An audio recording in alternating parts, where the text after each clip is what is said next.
భారతావని ఉసురు తీస్తున్నదెవరు? దేశంలో ఇప్పుడు జరుగుతున్న మొత్తం గందరగోళానికి మూల కారణం ఏమిటి? కొంతమంది చెప్తున్నట్లు ఇది దేశానికి ఉపయోగపడుతుందా లేక ఆర్థిక వ్యవస్థని అతలాకుతలం చేస్తుందా? ఒక్కసారి నిజాయితీగా ఈ విషయాల్ని పరిశీలించండి. మోడీ నిజాయితీగా చేస్తే మంచి ఫలితం రావచ్చు. కానీ నిజాయితీగా చేస్తున్నాడా లేదా అనేదే అసలు విషయం. సమాజంలో ఒక పెద్ద మార్పు తలపెట్టినప్పుడు దానిని సమాజంలో ఉన్న పెద్ద మనుషులతో మొదలు పెట్టాలి. అప్పుడే సామాన్య ప్రజలు కూడా హర్షించి దానినే అనుసరిస్తారు. కానీ ఇప్పుడు జరుగుతున్న తంతు అంతా సామాన్య ప్రజల నుంచి మొదలుపెట్టి పెద్దల్ని వదిలేశారు. ఆర్బీఐ గవర్నర్గా రఘురాం రాజన్ పోయి ఉర్జిత్ పటేల్ వచ్చాడు. దేశం మొత్తం మీద ఎవరెవరు బ్యాంకుల వద్ద నుండి ఎంత మొత్తం తీసుకొని తిరిగి చెల్లించటం లేదో తెలుసా? ఇప్పుడు మేము చెప్పబోయే డీటెయిల్స్ ఆర్బీఐ మాజీ గవర్నర్ రఘురాం రాజన్ విడుదల చేశారు. ముఖేష్ అంబానీ 1,87,070 కోట్లు, అనిల్ అంబానీ 1,24,956 కోట్లు, రూలియా బ్రదర్స్ 1,01,461 కోట్లు, అనిల్ అగర్వాల్ 1,03,340 కోట్లు, గౌతమ్ అదానీ 96,031 కోట్లు, సైరస్ మిస్త్రీ 80,701 కోట్లు, మనోజ్ గౌర్ 75,163 కోట్లు, సజ్జన్ జిందాల్ 58,171 కోట్లు, ల్యాంకో మధు 47,102 కోట్లు, జిఎం రావ్ 47,976 కోట్లు, విఎన్ దూప్ 45,400 కోట్లు, జీవికే రెడ్డి 33,933 కోట్లు. వీళ్లతో పాటుగా ఇంకా మరికొందరున్నారు. వారిలో Sahara group, Vijay Mallya, Shree Renuka Sugars, Naveen Jindal, DLF properties, అంతేకాకుండా 5,000 కోట్లు అంతకన్నా తక్కువ చాలా మంది ఉన్నారు. మొత్తం కలుపుకొని 28 లక్షల కోట్లు మొండి బకాయిలు. వీళ్ళందరూ అప్పులు తిరిగి చెల్లించాలని, లేని ఎడల ఆస్తులు వేలం వేస్తామని అందరికీ ఈ సంవత్సరం జనవరిలో ఆర్బీఐ గవర్నర్ రఘురాం రాజన్ నోటీసులు ఇచ్చారు. ఆ తర్వాత వీళ్ళందరికీ మోడీ మిత్రుడు కావడంతో ఎవ్వరూ రాజన్ ఆదేశాలు లెక్క చేయలేదు. దీనితో అనుకున్నట్లుగానే రాజన్ వీళ్ళ ఆస్తులన్నీ మదింపు చేసి వేలానికి నిజంగానే సన్నాహాలు చేశాడు. రాజన్ అనుకున్నది అనుకున్నట్లు జరిగితే మొన్న జూలైలో వేలం పాటలు మొదలై ఉండాలి. ఆ సమయంలోనే ఈ పెద్ద వ్యాపారస్తులందరూ ఆర్బీఐ గవర్నర్ రాజన్ సాగనంపి రిలయన్స్ లో ఉద్యోగం చేసిన ఉర్జిత్ పటేల్ ని ఆర్బీఐ గవర్నర్ గా చేశారు. వాళ్ళు తీసుకున్న అప్పు ఎంత, వాళ్ళు అసలు ఆస్తి ఎంతో తెలిసిపోతుంది. ఉన్న ఆస్తి కంటే 2 రెట్లు అధికంగా బ్యాంకు లోన్లు తీసుకున్నారు. ఉదాహరణకి అనిల్ అంబానీ అప్పు 1,24,000 కోట్లు అయితే ఆయన ఆస్తి 60,000 కోట్లు. మరి మిగతా డబ్బు అంతా ఏం చేసినట్లు? దానికి సమాధానమే ఈ బ్లాక్ మనీ. ఎక్కడా లెక్కలకి దొరకకుండా సర్దుబాటు చేసుకున్నారు. అందరూ ఇలానే దొంగ లెక్కలు వేసి అప్పులు చూపెట్టి ఉన్న డబ్బుని బ్లాక్ మనీగా డాలర్లోకి మార్చి స్విస్ బ్యాంకుల్లో దాచారు. బడా వ్యాపారస్తులకి మోడీ చేసిన రుణమాఫీ, పోయిన సంవత్సరం పెద్ద పెద్ద వ్యాపారస్తులకి మోడీ చేసిన రుణమాఫీ ఎంతో తెలుసా? 1,14,000 కోట్లు. ఇది స్వయంగా ఆర్టీఐ పిటిషన్కి కేంద్ర ప్రభుత్వం ఇచ్చిన సమాధానం. ఎవరెవరికి రుణమాఫీ చేశామో పేర్లు మాత్రం చెప్పం. కాకపోతే మొత్తం 1,14,000 కోట్లు చేశాము అని స్వయంగా కేంద్ర ప్రభుత్వమే ఇచ్చిన సమాధానం. ఇప్పుడు దీని గురించి వివరాలు కూడా చూడండి. Liberalised remittance scheme LRS. కేంద్ర ప్రభుత్వం ఈ ఎల్ఆర్ఎస్ స్కీమ్ని 2004లో ప్రవేశపెట్టింది.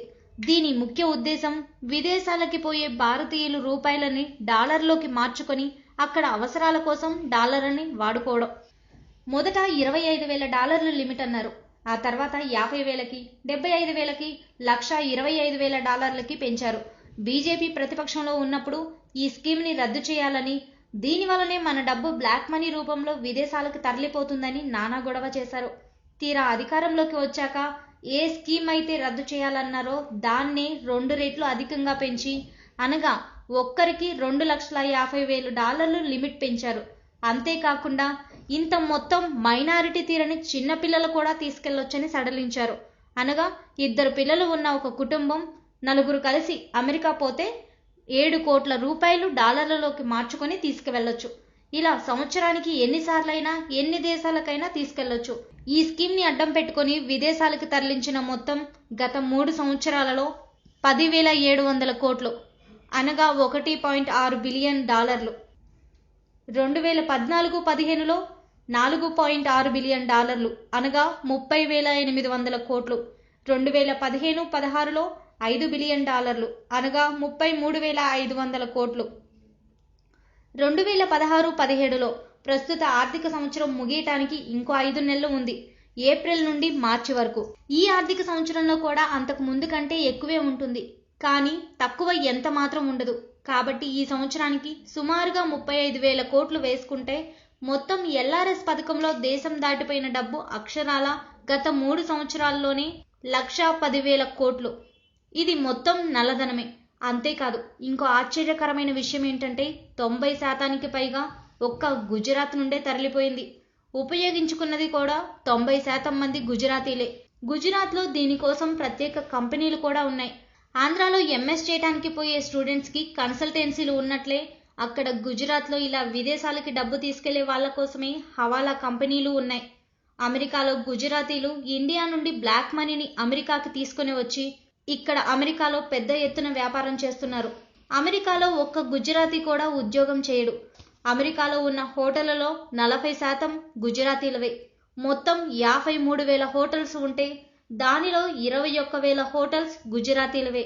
ఇండియా నుండి బ్లాక్ మనీని ఇక్కడికి తరలించి ఇక్కడ వ్యాపారాలు చేస్తున్నారు. అమెరికాలో రాజకీయ పార్టీలకి చందాలు ఇచ్చేది భారతీయులలో ఒక్క గుజరాతీలే. భారతీయులు విదేశాలలో వ్యాపారం చేస్తున్నారు అంటే అది ఒక్క గుజరాతీలే, అది కూడా ఇండియా నుండి తెచ్చే బ్లాక్ మనీతో. ఆఖరిగా గుజరాతీలు దేశభక్తి గురించి ఇండియన్ ఆర్మీలో 121 క్యాడెట్స్తో హర్యానా అగ్రస్థానంలో, ఆ తర్వాత పంజాబ్ 2వ స్థానంలో ఉంది. ఆ తర్వాత మిగతా రాష్ట్రాలన్నీ ఉన్నాయి. దీనిలో గుజరాత్ స్థానం ఏమిటో తెలుసా? ఒకే ఒక్క క్యాడెట్తో ఆఖరి స్థానంలో ఉంది. దీని గురించి సునీతా సింగ్ చేసిన ఒక కామెంట్: నా జీవితం అంతా ఆర్మీలో పనిచేసి రిటైర్ అయ్యాను. నా సర్వీస్ మొత్తం కాలంలో ఒకరో ఇద్దరో గుజరాతీలు ఎదురుపడ్డారు అని చెప్పాడు. ఇది ఇండియన్ ఆర్మీలో గుజరాత్ పాత్ర. ఇలాంటి వ్యాపారస్తులకి భక్తులందరూ జిందాబాద్ కొడుతున్నారు. ఇదండి పెద్ద పెద్ద వ్యాపారస్తుల భాగవతం. బ్యాంకుల నుండి లక్షల కోట్ల డబ్బులు తీసుకోవడం, లెక్కలు చెప్పకుండా అప్పులు చూపెట్టడం, వాటిని నల్లధనంగా మార్చి విదేశాలకు తరలించడం, అక్కడ స్విస్ బ్యాంక్లో డాలర్ల రూపంలో దాచుకోవడం, మరికొంతమంది విదేశాలకు తరలించి అక్కడ లాభసాటి వ్యాపారాలు చేయడం, హవాలా ద్వారా అక్కడివి ఇక్కడికి, ఇక్కడివి అక్కడికి మార్చి ఎక్కడా ట్యాక్సులు కట్టకుండా తప్పించుకోవడం. ఇలాంటి వాళ్ళందరికీ దగ్గరుండి మరీ సహాయం చేస్తున్న మోడీ సామాన్యుల మీద మాత్రం యుద్ధం ప్రకటించాడు. ఇదండి గుజరాత్ వాళ్ళకి అండగా ఉంటున్న మోడీ, అమిత్ షా కథ. వాళ్ళ వెనుకున్న బడా వ్యాపారస్తుల కథ. నిజానికి నోట్ల రద్దు మంచి పని, కాకపోతే అది పైన చెప్పిన పెద్దలతో మొదలుపెట్టి ఆఖరికి సామాన్యుల వద్దకి రావాలి. అలా చేసినప్పుడు ప్రజలందరూ మోడీ నిజాయితీని అర్థం చేసుకుని సహకరించేవారు. ఆఖరిగా ఒక్క మాట, రిలయన్స్ జియోని ప్రారంభిస్తూ ముఖేష్ అంబానీ ఉచితంగా ఎలా ఇస్తున్నారా అని విలేకరులు అడిగితే ఆయన చెప్పిన మాటలు ఒకసారి గుర్తు చేసుకోండి. నష్టం కోసం వ్యాపారంలో ఎవరూ పెట్టుబడులు పెట్టరు, ముందు ముందు మీరే ఆశ్చర్యపోయే సంఘటనలు చూస్తారు. ఇది ఆయన అప్పట్లో ఇచ్చిన సమాధానం. ఇప్పుడు జరుగుతున్న పరిణామాలే ఆయన చెప్పిన ఆశ్చర్యకర సంఘటనలేమో. ఆర్బీఐ గవర్నర్గా ఇప్పుడు ఉన్నది ఒకప్పుడు ముఖేష్ అంబానీ దగ్గర పనిచేసిన ఉద్యోగి. ఇప్పుడు ఎన్ని నోట్లు ప్రింట్ చేస్తున్నారో, ఎన్ని బ్యాంకులకు తరలిస్తున్నారో, మరెన్ని రిలయన్స్ గోడౌన్స్కి తరలిస్తున్నారో ఆ దేవదేవుడికే తెలియాలి. ఏది ఏమైనా గుజరాత్ వ్యాపారస్తులు అందరూ కలిసి మళ్ళీ నమోని ఈ కొత్త నోట్లతో గెలిపించడం ఖాయమే. నమో నమో, ఈ దేశాన్ని దేవుడే కాపాడాలి. Like and subscribe Eagle Media Works.